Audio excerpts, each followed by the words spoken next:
Hello and welcome to another edition of the RevOps Lab podcast. I'm here with Yannis, and our guest today is Crissy Saunders from CS2. Crissy, very warm welcome. Thank you for having me. Yeah, for your listeners, you've already heard from my husband, I think. So it's time to have the other side of CS2 on. So happy to be here. Yeah, it was even like a historic episode at this point because it was like more than 6 months ago. We're not that old as a podcast format. So, but yeah, I think it's one of the episodes we're gonna rebroadcast when Oh, Christmas nice. season comes. Very Um, cool. Yeah, maybe to get started, Crissy, who are you? What do you do? Yeah. So I'm Crissy Saunders. I'm the CEO of CS2, like you said.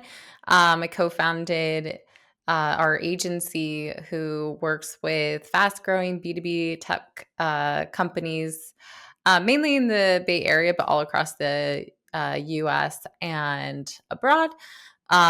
We've been running for almost 10 years. We're in our 10th year.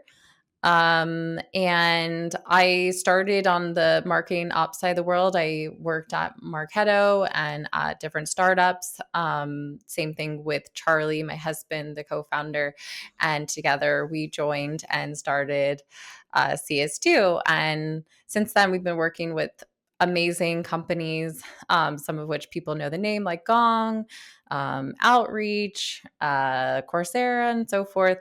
And just since then, we have expanded on from marketing operations more into what we now call go-to-market operations. We've kind of always been doing it, but before it was like we do marketing operations plus sales operations and some RevOps, and we try to be really clear now around what we deliver to clients instead of who we are from an organization standpoint. And so go to market operations for us is really around the buyer journey, tracking and executing on the go to market motions that support that buyer journey, and then using those analytics to improve it as well. So everything from a lead who comes to your website, how you actually market to that person, and then tracking it all the way through to revenue and everything in between that, like the sales process and so forth. So that's what we do.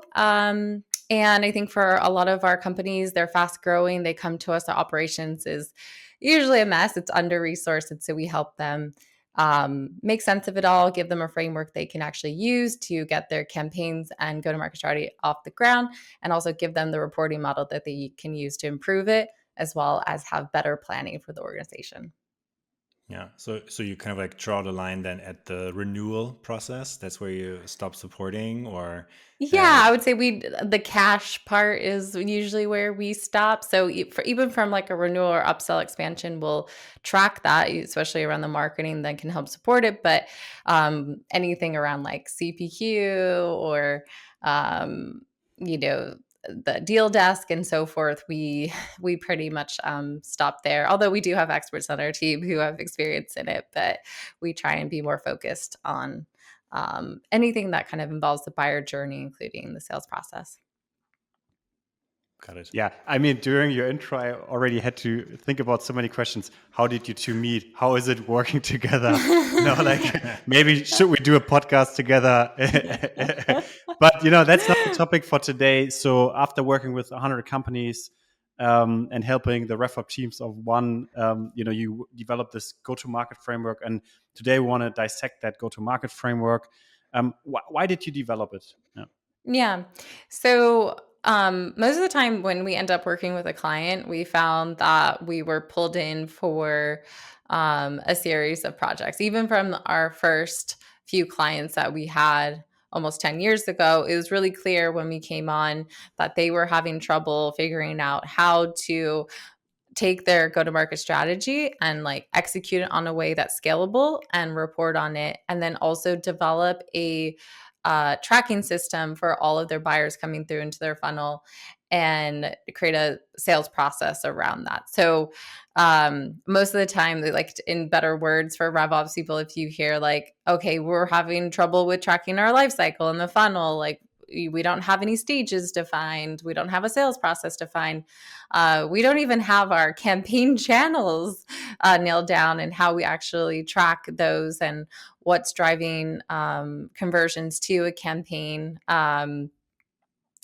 And then basically just tying all of their efforts back to revenues. So we were working on, a bunch of those projects and helping our clients. And of course, there's a lot of different things that come through when we develop a roadmap. We look at what their pains are and their needs.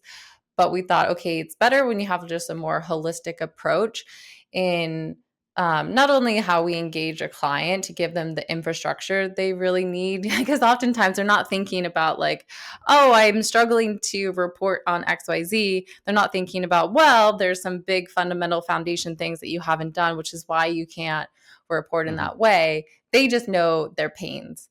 And so a lot of the time we uncover those pains. And that's how we said, okay, well, we're going to take what we do, because a lot of the time people thought of us as marketing ops. Let's come to them to help with more traditional marketing ops. Now there's RevOps, but then we even work with clients who have a different definition of RevOps, and it's more on the sales side. And so instead of just plugging into telling the market who we are from an organization like framework, like what people have as far as teams, we try to focus on what we deliver. And so we developed and said, okay, let's take the things that we know companies need and fast growing B2B tech companies need. Let's develop a framework around it and a story around it. And so anytime a new client comes in, we take them through our roadmap to actually execute against it. So by the end of like their first 6 months or year, they have all of the foundation. They're able to track all of their go-to-market motions as part of their strategy in the right way. And they're actually able to use that data to, help their marketers and salespeople be better at the outbound or campaigns that they're executing, and also use it for better planning. So goal setting as well, and uncovering inefficiencies. So yeah, so basically, instead of taking this world that feels massive, and I think a lot of operators feel this way, especially at startups, it's distilling that down and being like, okay, this is where we need to focus. Yeah. I mean, so the go-to-market framework you all developed is highly visual. You have to really, zoom in if it's on a PDF because there's a lot on it. It's almost like a massive cheat sheet. And so, we'll put a link in the show notes so everybody can look at it.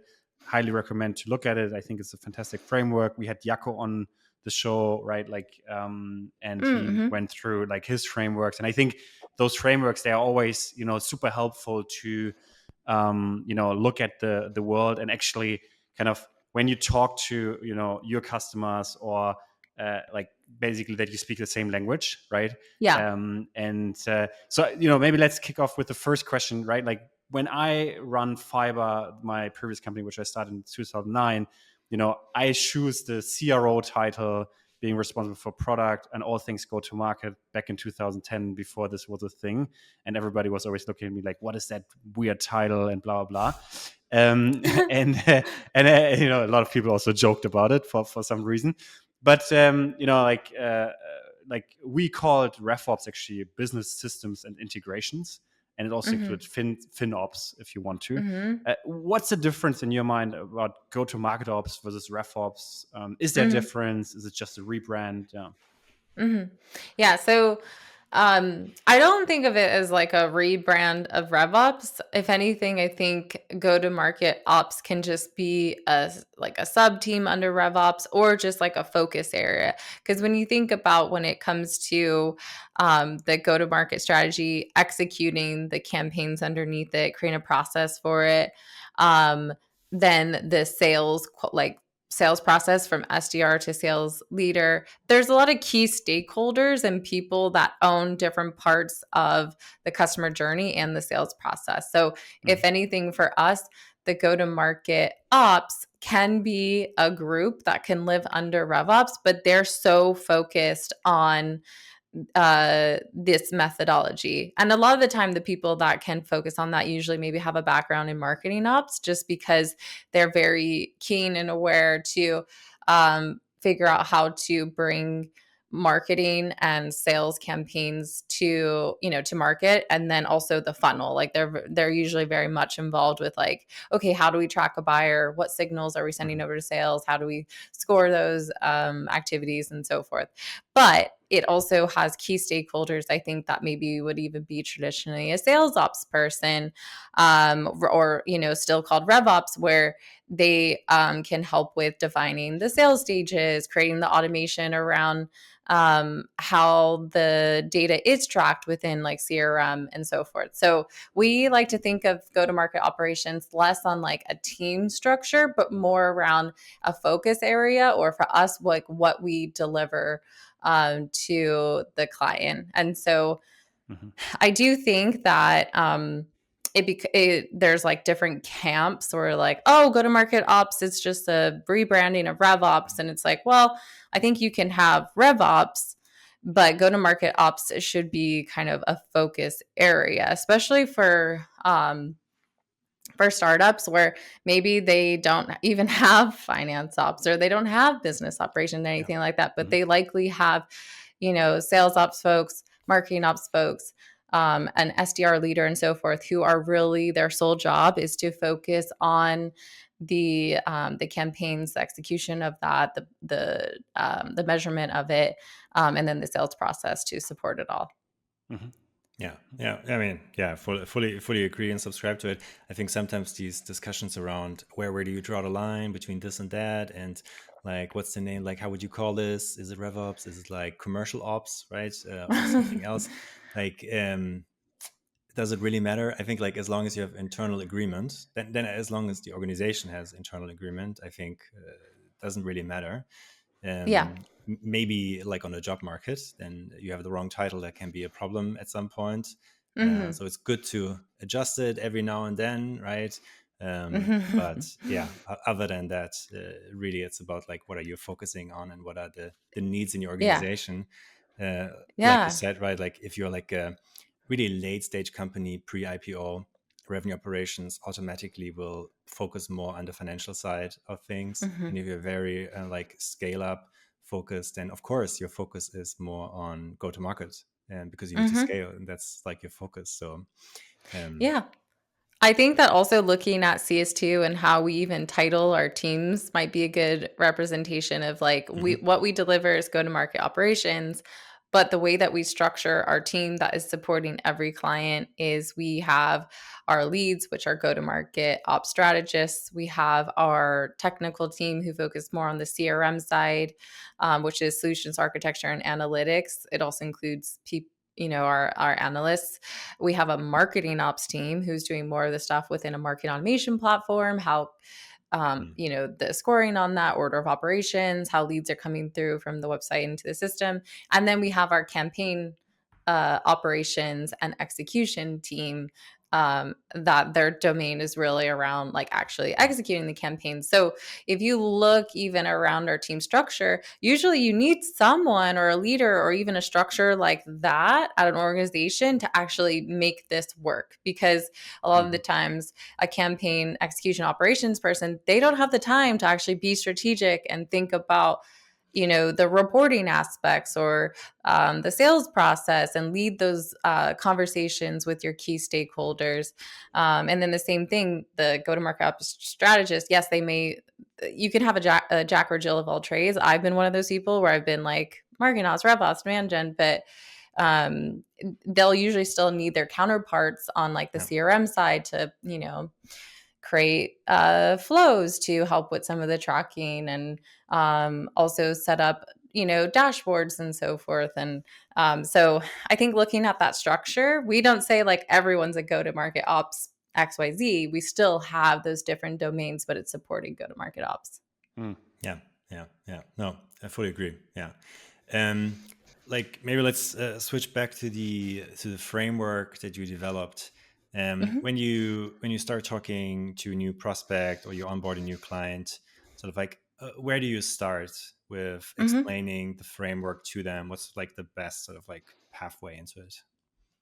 Yeah. So, I mean, the good thing, I will say kudos to like our whole team. A lot of the time, because we do so much content out there, like we get inbound folks who kind of understand like what we do and their pain points and so forth. But when they may, like I said, only know like a pain point, or they have an idea of like what their, a CMO is like, I'm unable to get the reports that I need for my board. I'm unable to see what campaigns are working from my team. It's usually like specific pains. And so when we do, even before we even sign a client, we'll usually educate them around the framework and our process and say, you know, you may be doing multiple go-to-market motions like demand gen, outbound, partner led, like channel expansion, all of that.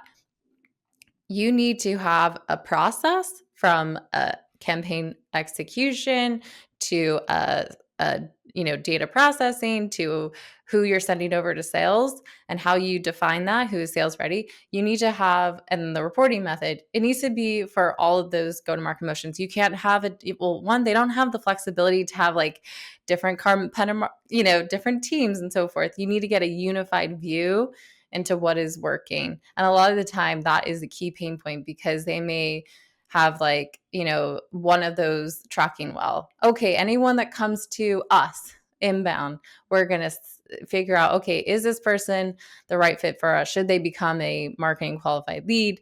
They'll send that over to sales, and then they'll track that funnel all the way through. Well, what about everything else? What about if a salesperson goes outbound and then generates an opportunity? And so they'll have this data that they're like, well, I have all these MQLs. I have like way more opportunities that aren't tied to these MQLs. How do I make sense of it all? And so for us, it's like you're missing a huge part of that visibility into all of your go-to-market motions in your go-to-market strategy. And we help build a process to account for everything and be able to do it in a way that scales with them and that they can actually report on it just within their CRM. You can use BI tools, join the data. You can have a data warehouse and so forth, especially if we're pulling in data, say for PLG or something like that, where there's just too much to send to your CRM. But we try to also make everything simplified. It's almost harder to simplify all this stuff and focus on just the key areas and figure out a process that everyone understands and can use, rather than build a lot of ad hoc, very complicated things that no one understands how it's working. And that doesn't serve the clients. It's usually what's just been happening to date, really. So the way I understand you is like, okay, let's assume you have multiple go-to-market motions, kind of you set a go-to-market foundation where you basically make a decision of like, what do you actually want to be like sales ready, or like how do you like kind of what's the process so that something, whether that's inbound, outbound, is actually sales ready? Like it kind of like help us understand a bit better, like what are those steps you typically take to make those decisions, right? Because obviously once it's sales ready, like you basically, like from a go-to-market efficiency standpoint, a lot of people will spend a lot of time on trying to convert those either accounts or contacts, leads, right? Like however you track it. And so I'm curious, like how do you basically take those different go-to-market motions and then build the foundations to decide what's sales ready? Is that by go-to-market motion, or is it unified across all go-to-market motions? How does it specifically work? Yeah. So I think the easiest way to think about this is kind of splitting out what is kind of the demand that is coming through from marketing, and you need to like kind of figure out who is sales ready, and then and that's like top of funnel.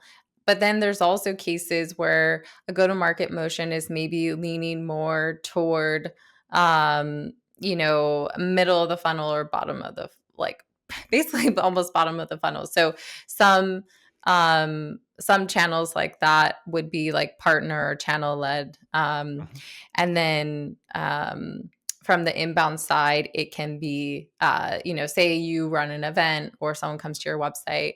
And then from an outbound perspective, there's just like people on your sales team are deciding who they should follow up with. It could be signal based, it could be tied to a campaign, or it could literally just be them saying, I have this target account, I'm just going to go start calling and reaching out to them.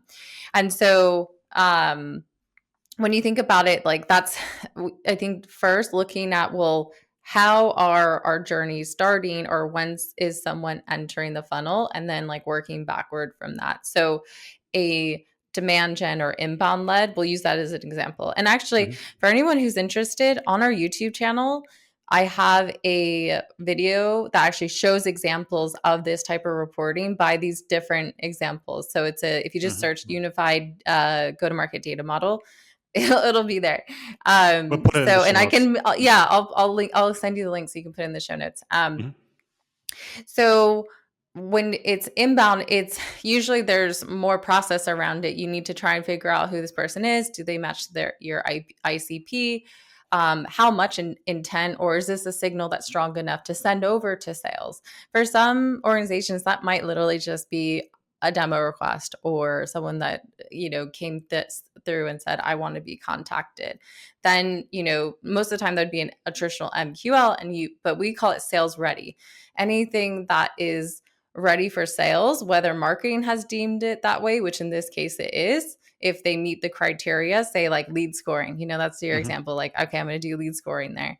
I don't want to go too in the weeds though, but we just call it like buyer data processing in this case, and ICP scoring. So that is more traditional, and you track that as sales ready, and we create in our reporting model, we start tracking the life cycle for that.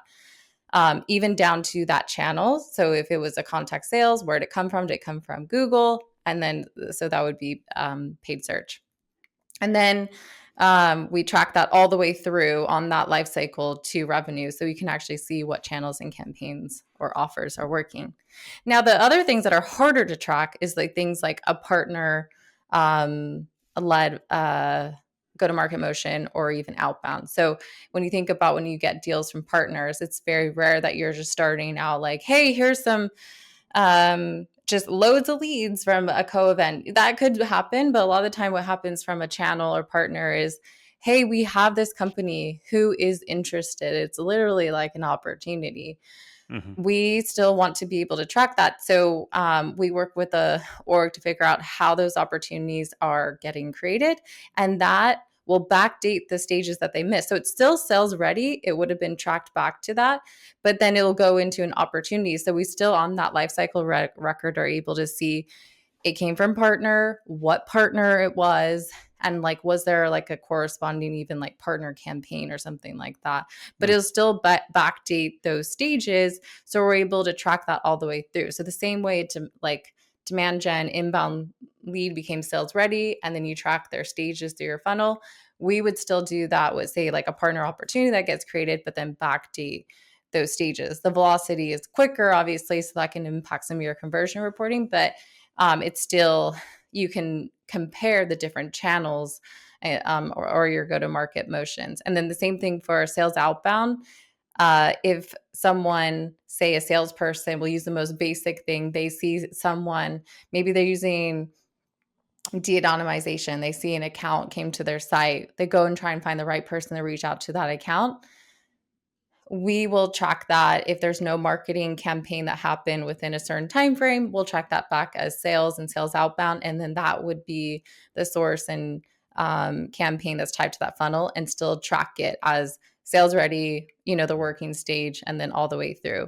So the key here is like, you want to be able to have the same type of life cycle or funnel journey that you're tracking, but have the right data on that record and be able to track it all the way through. So you're not missing out on, and also you want to backdate your stages so you don't have lumpy reporting. Like, how many times have people gone and done some funnel reporting? They're like, well, we have like 80 opportunities, but then we're trying to track it back to MQLs. And it's crazy what you see today still. Like, some people are like, yeah, let's just create a report of MQLs that generate this quarter, and then how many opportunities we generate this quarter, and then create a conversion rate out of it. It's like, that's not cohorted. all those MQLs actually are likely not the ones that turned into those opportunities, but yet I think people are still thinking about reporting that way. And then it's disjointed. You're missing out on some of those people that entered your funnel outside of just your normal traditional inbound efforts. Yeah. I mean, I think you're basically explaining the complexity of multi-touch, right? Like, yeah. and what you actually can control and what you can't control. And I think partner is a great example where there's a lot of stuff happening that the partners are doing, but you actually don't have any control over it. You don't track it. You don't know it. And then partners sometimes are incentivized to even hold back, right? And just bring it into the mix very late, which is obviously a huge challenge. But I think, like obviously you want to avoid that. You want to have kind of rules in place that, sales teams can't, access the partner funnel.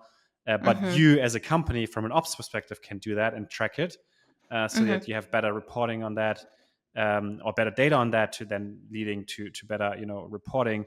But I think, on the inbound versus outbound side, right, you actually control your destiny. And so it's really a question like, how well is it set up? You said something, that I find really interesting, and that is, the aspect of like back in the days, kind of, the MQL definition was very like wide, I would say. Yeah. Like some had like kind of MQLs is kind of who signs up for something on the website with some sort of intent related to the, and then suddenly salespeople start calling, and and like conversion rates were really low, but a lot of people actually spend a lot of money on that. And it's obviously changing now with de-anonymization on websites. Like, oh yeah. kind of what do you think? Like, because like those folks, right, who visit the website but maybe are not in your CRM, they actually come from somewhere, right? So what do you think? How is that changing the attribution?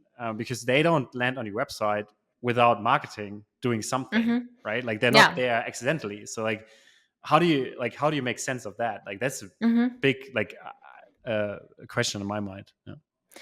So we like to think of there's the reporting on signals that you're sending to sales, and then there's attribution that is helpful for marketing and sales teams.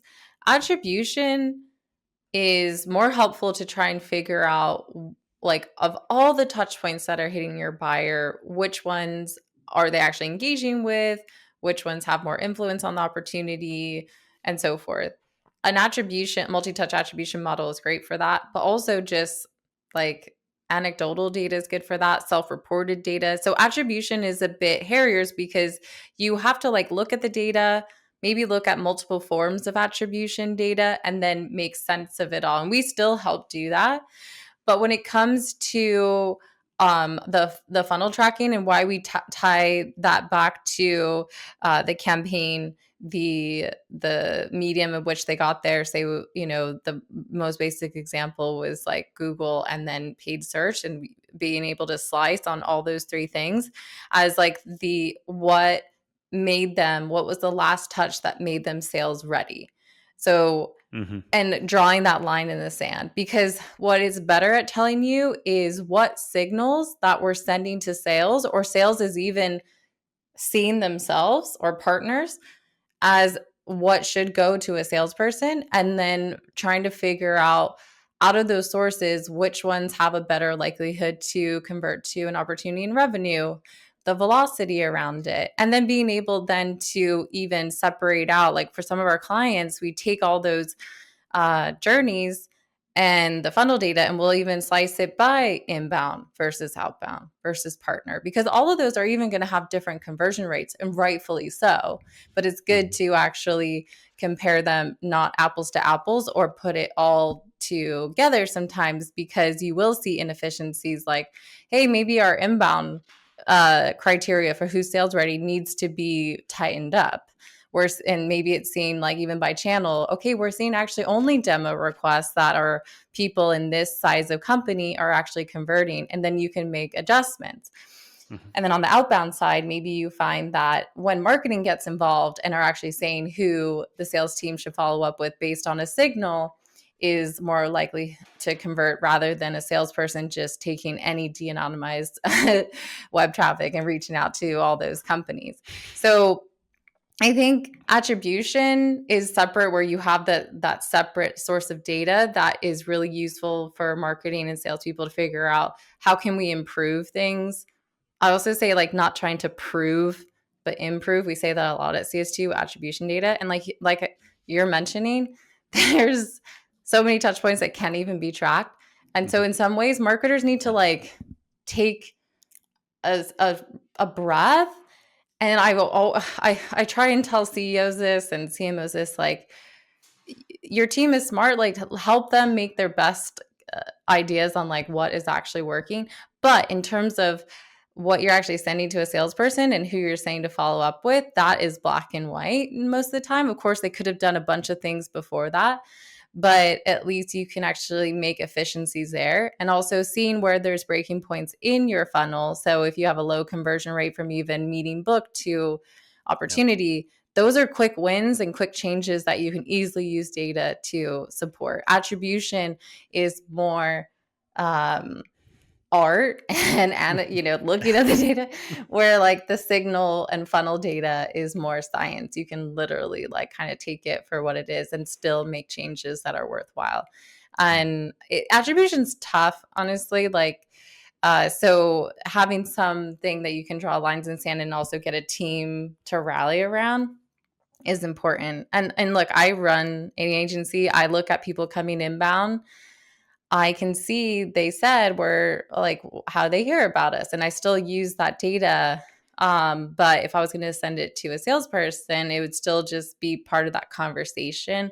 But I'm going to know, okay, sometimes we've had people say, "Oh, I Googled you." You get on a call with them, they're like, "Oh, I've actually been following your podcast for years." So I think that we can. It's all making deductions ourselves, and so when your marketing's working. And sometimes this is where I feel like people are just like trying to be told instead of like using their noggins. You could also do implied attribution, which I'm a big fan of. Rand Fishkin talks about a lot of this. Like, you have a billboard during a large event, you have a huge influx of traffic that week. Right. You could probably figure out like that's probably because of that. It doesn't always have to be so black and white. And I think if marketers are only investing in those channels that are going to come through in their reports, they're going to do shitty marketing, in my opinion. I mean, that's how you do TV attribution, right? You basically look at, the timestamp of when the TV ad started on which channel, the timestamp when it ended, and then you look at the uplift, because like at least for many products, you do have like an immediate impact. I mean, obviously not maybe like for, I don't know, like washing powder. I don't know, probably not. No one's going to jump on their mobile phone and order like your brand immediately. But like for many, many products, it's possible. And I think also like you scale marketing, right? Like you sort of like you try out a lot of stuff in the beginning. It's messy. Then one thing works, and then you start to create this baseline, and then you add stuff to it, and then the baseline increases. So when your baseline increases, it doesn't need to be perfect in terms of attribution. So one thing I wanted to just also quickly mention is like on the signals, right? I think Weflow, we have activity capture. It's a big part of our suite, and it's essentially about this. Like people come to us and say like, "Hey, we need more signals from email and meetings, and we can't get them into Salesforce. Einstein Activity Capture is not like doing that for us. We cannot fully report on it." So yeah, email and meeting, like we basically see it every day. We talk to people like who are struggling with turning that into a valuable signal that really helps them understand deal velocity and whether that is like a deal that is likely to close. And yeah, one question I had top of mind for you specifically is sort of like, outside of meetings and emails, like, is there like, one thing where you would say this is like across most of our customers, this is like one of the most important signals you can have in order to judge an opportunity? I say it all depends on the client in some ways, but I think one of the things that I would say that would just give better ideas into the data. And like I said, you can't track everything, but the more you can figure out what are the best things to track, you can. Because we still see clients who barely, when they come on board with us, they're not even like using UTMs. okay, well, how do you even able to track things are coming from a certain channel or, campaign and so forth, even email. You can even do that for sales. So one thing that we do is for our lifecycle records, even for outbound, we'll even look at if there was like what say sequence they were in and the sequence step. And sometimes once there's a like moving to a certain stage, or even when they first start working it, we can stamp that data on the lifecycle record as well. So then we can actually see, okay, what types of, outbound sequences and emailing actually performs better. And so I think it kind of always depends on the client. But I will say another thing that just um, works really well is when there's just like deep orchestration when it comes to how you want to get into a certain account. And that requires a lot of alignment. So, like I said, some people will say they want to do ABM, but they're not actually doing like true ABM. One, I think it requires, if you are trying to get into a large account and that's going to be a deal breaker for your business, say you're trying to get into like Adobe or Microsoft or something like that, it's going to be different in terms of how you would approach that account. And it's going to require a lot of touch points, a lot of people involved, marketing and sales, and a lot of collaboration. And that works really well for ABM. But if you even take it a step back, and even just from simple outbound, the more data that you can use to see like what signals are working even from an outbound perspective, and create campaigns around those. So for some of our clients, they might find, hey, we actually find that we have a very strong conversion around a compelling event. Like if a grant gets created for our product, or if a customer moves to a new company. That's very basic, but for some clients, if they time it well and have good messaging, that's a really strong signal for them. And it could be other like competitive signals. So when they're using a competitor, but that competitor is maybe incumbent or like just not great, that's a good signal for them too. And being able to run kind of campaigns that you can track, and marketing orchestrating who they should go after, because sales is too busy and doesn't have the tools to help them figure that out. So the more that even marketing can help orchestrate these signals for sales that are outside of just people coming to them demand, inbound, I think that's when things become more effective. And having tight alignment. I think a lot of companies will give goals to teams that are very misaligned. Hey, MQLs for marketing, meetings for SDRs, pipeline and revenue for sales. But there's no like sense of like conversion to the next stage. So it's better when we start working with a client, we're like, okay, why don't you actually focus on your conversion rate improvement from sales ready to meeting? Hey, SDRs, why don't we actually comp you on or look at the conversion rate improvement between meeting to actually like pipeline, and then pipeline to revenue? At least that has more skin in the game. And of course, if you just have everyone focused on revenue goals, the better. But I think those lack of goals that are supporting the next stage ahead of them or above them creates this lack of alignment, because they're like, well, I just need to get a meeting. I don't even need to care about whether it, happens or not. And we see that a lot. But that doesn't make sense to me. And you have to have that tight alignment to make a lot of those channels work, and to actually get those signal campaigns to be efficient too. Yeah, People underestimate that. Yeah, I think what, like, in my mind with regards to signals, right? I think there's like pre-sales ready, right? And then there's like post-sales ready. Yes. So, I mean, we are advanced pipeline management forecasting solution. And so when people kind of review deals and inspect pipeline, they look at, are you multi-threaded, right? Like, is there good velocity of communication? Is there next meeting scheduled, right? Like some core fundamentals that, often many companies can't see when they do those deal reviews, pipeline meetings, or forecast meetings, right? And those are like clear signals. There can be other stuff, right? In product led, it's like product usage data and so on. But just as examples, right? Those signals are very different to what you have top of the funnel before it's kind of sales ready. And kind of, I think the kind of like one question I had, because you mentioned a bunch of like, I'd say companies that are very known in the sales world, like I mean, would you say that like most form submits these days actually not to follow up on them, but just to de-anonymize them, like to basically know who is visiting your website? Is that kind of one key trend you're seeing? Because I'm wondering, right, like a lot of companies, or like some of the good companies out there, they basically just have email. They don't care about anything else.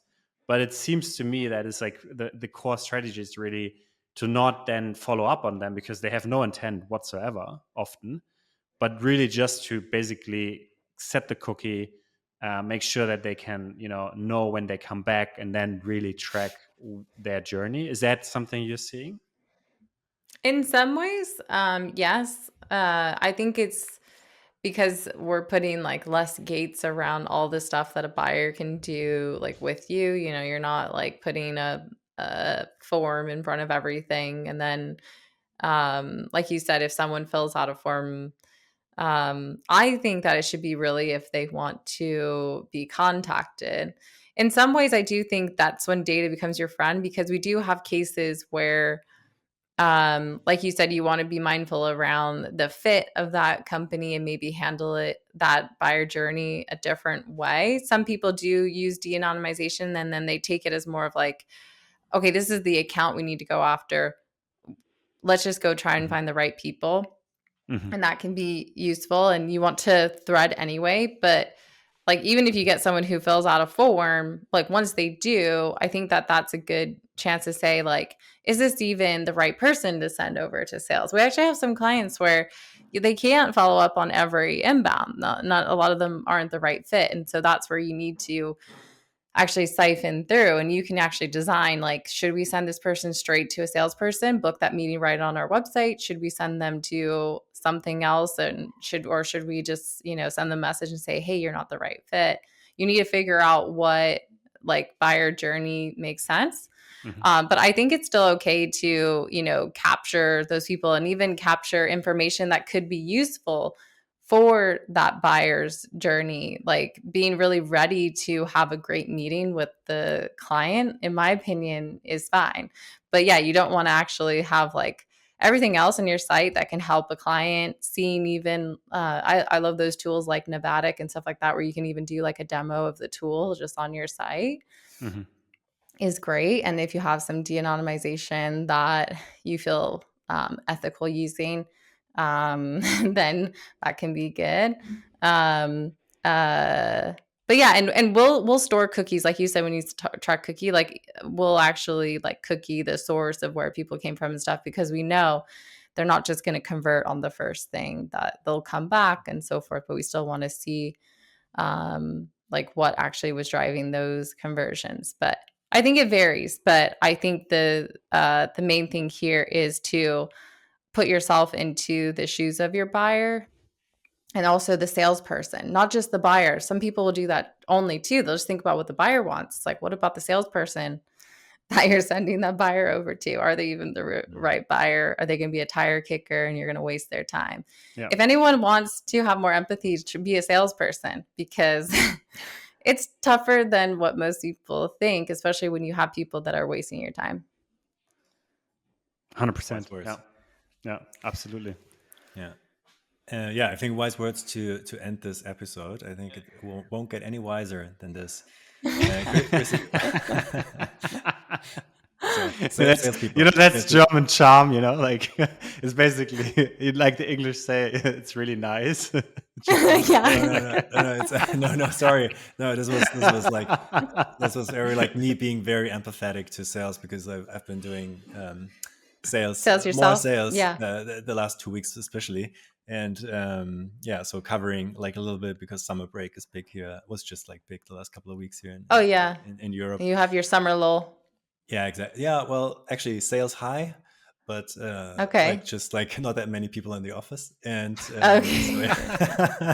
just, you're like, I have buyers, but my sellers are not here. Exactly. It's the product guy coming in. And the last 2 weeks, customers love it. They love it. They absolutely love to talk to product people. But over the last 2 weeks. That's true. Yeah. So I think it's undervalued, like putting someone who has deep empathy for that buyer into that, both ways. But I think it's interesting if you just bring the product person even to teach the salespeople about the true, like what that person is dealing with, the jobs that they're doing day to day, how they want to use the tool. I feel like that's like the best sales training. And a lot of people just focus on how the seller can use their CRM, how they can do MedPick, all of that. But I think it's actually really understanding the buyer, how to speak to them and what they deal with on a daily basis that can really help a sales process this day. Because most companies already know about what your product does and all the key features and stuff. They're just really trying to figure out, like, is it going to be worth their time? Is it like, how can you make sure that their specific use cases are really going to be able to be, executed? Yeah. And I mean, honestly, this is actually a topic that I think product people should also spend a lot of time on, right? Otherwise, what you develop is just not that helpful in the end. Yeah. It goes both ways, 100%. Goes both ways. Yeah, exactly. Yeah. I think, for example, right, like at Fiverr and also at Weflow, product runs CS, right? And for a long time. At some point, not anymore. But I think it's so valuable, because when you talk to prospects, you cannot ask them the real, like, deep questions. They also don't know the shortcomings of your tool. But when you build a tool, it's so crucial to get that feedback, right? So you essentially want customers that come to you with all the little nitty-gritty things that they don't like, and actually open up that communication channel so that you actually know about them, because otherwise you don't know about them. You cannot fix them. And I truly believe that, some value of software, like really great software, system of engagement, system of intelligence, lie in the incrementality of improvements that get shipped over time and that no competitors can actually see. And it's something that is, anyways, I'm it's really better for adoption of the tool as well. Being in operations, like so many companies just wait to reinvent their tool, and it's like you're going to lose people at that point as well. So totally agree. Yeah. Well, we can go on a long tangent here now, but I think Philip is already like, no, let's not do this. Crissy, we always ask our guests one final question. That is like, what is one of the kindest things someone has done for you in your career so far that really had an impact on it? Not your husband. Okay, yeah. Well, maybe in this, I don't know. Yeah, but maybe. Well, now we're putting you on the, now it's hard to answer you. Oh, no. Well, I would say, so multiple people. So I would say I've had some really strong contacts, like especially from my days at Marketo. And then when I was thinking about going and starting CS2 and consulting, I literally sent out 10 LinkedIn messages to my key contacts, some of which like John Miller and Maria Pergolino. If people are in the space, you would know who they are. But and from day one, I started with 5 to 6 clients out of the 10 people that I reached out to. So whether they suggested me to someone else or they signed on. And so I'm so grateful to everyone who took a chance, because we both were pretty young, marketing, operations, and this stuff was like still very new, and everyone was used to going to really large agencies and less smaller agencies, contractor at the time. So I'm so grateful to them for taking a chance. And some of those clients actually are still literally a client today, almost 10 years later. Yeah. Okay. That's definitely a good signal. Yeah. Giving me chills. Okay,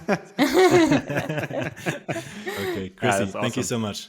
Great episode. Yeah, it's great. Thanks for having us. Me. I'm so used to saying us because I'm on with people. Thanks for having me. We'll do the show with Charlie as well and you together. Yeah. But thanks for joining, and congrats again on your success with CS2. And we'll link to a bunch of those resources in the show notes. Thank you so much. Yeah. Thanks.